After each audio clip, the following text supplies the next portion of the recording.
Welcome to the Roswell Files Breakout session that I've created based mostly on my own interest in extraterrestrials.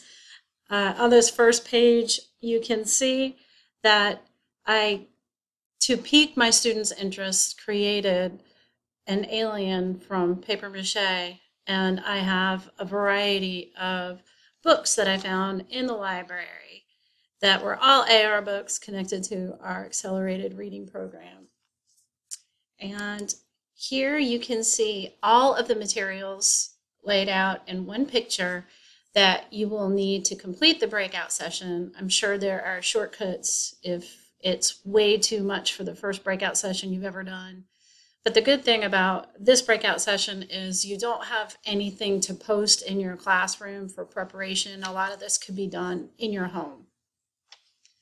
So the first thing that I do is I give my students who are already grouped into 4 groups the jobs and the expectations of what is going to be happening in the breakout session.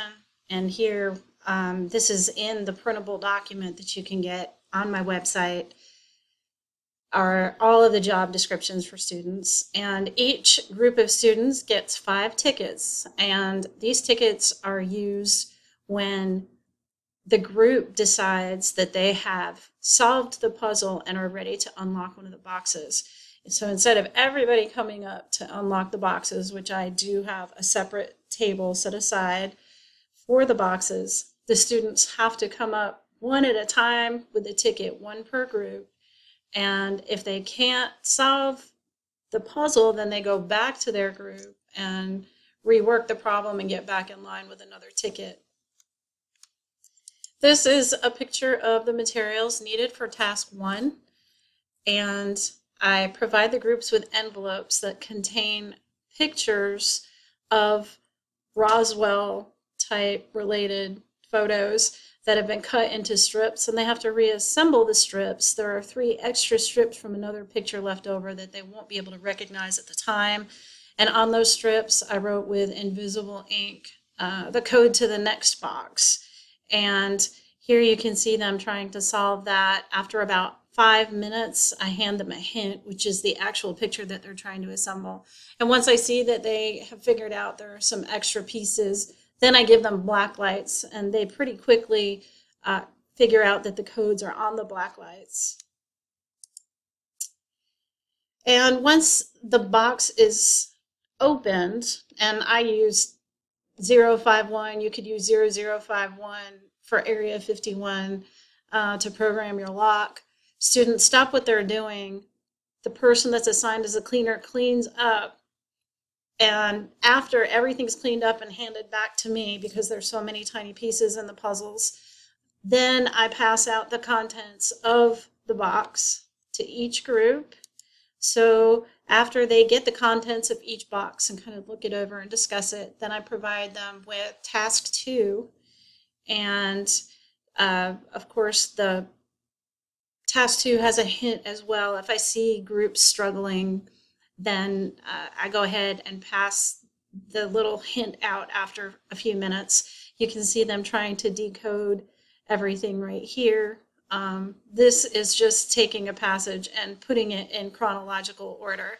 And once they do that, they flip each one of the sections of the passage over to find a code for the directional lock. And I wrote that in this kind of alien language that we made up. And so they use the contents of the previous box to figure that out. And then moving on, once, of course, they open the box with the directional code, everybody stops what they're doing, the cleaner cleans up, and then I pass out the contents of the next box, which is a red sheet of plastic that helps them decode the next task, which the next task is about text features. And they have to connect a picture to the title, to the text structure, to the article, and you can see them doing that, working on that a little bit here. Once they do that, there's this little puzzle in the corner that they place the red decoder over the top so they can get the letters that are connected to the spelling lock.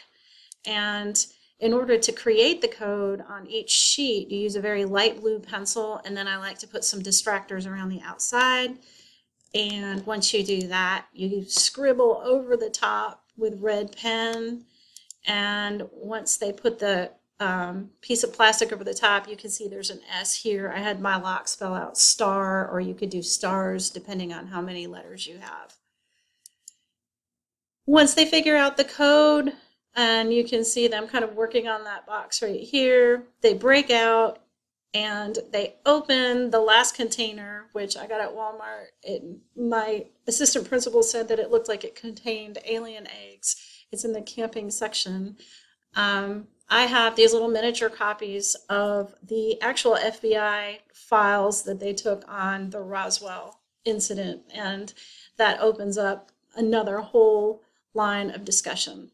So I also have a slide at the end of this presentation that will contain links to my website and links to other YouTube videos that help you program the locks. Thank you.